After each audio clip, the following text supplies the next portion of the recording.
Kakaiba to boss ah. Ano kaya kung tanggalin natin to? Oh, Mario Joseph, ang sakit sa bulsa nun. Boss, may chat daw sa'yo si Boss Toyo ah. Bakit? Dumating na daw yung materialis nyo. Oo, kailan? Ngayon daw? Oh, yun. Alam mo ba kung gano'ng kamahal yung pinadala kong pera doon? 50,000, 25,000 ang isang piraso.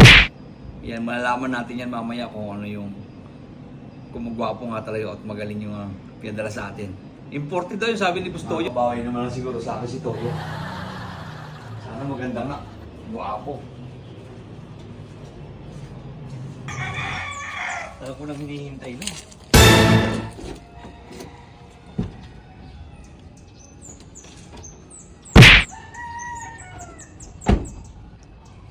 Ano boss?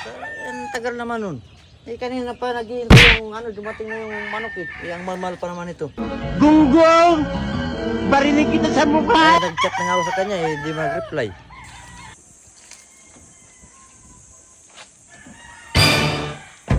Tayo sa farm. Hanapin natin si Toyo. Ayun ang buksan dito. Toyo! Init. Pero kaya darating yun si boss para makabawi ng bawi naman ako. Paano masabi? Nasaan kaya yung Toyo na to? Toyo! Tingnan natin nga dito. Baka nandito yun. Ay, ito. Dito pala. Oo nga, kanina pa kami nagtatong sa gate. Wala ka. Yan na ba yung pinababili ko sa'yo? Inabangan ko din eh. Anong oras dumating? Yung mga alas 4.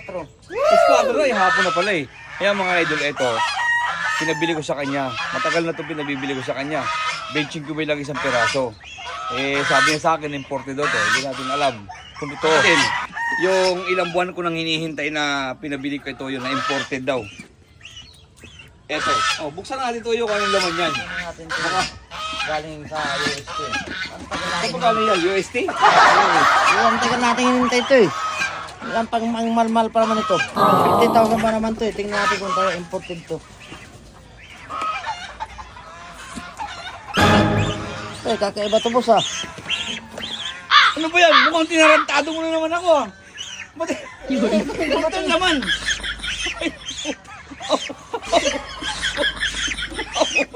Wala nabudol tayo dun ah.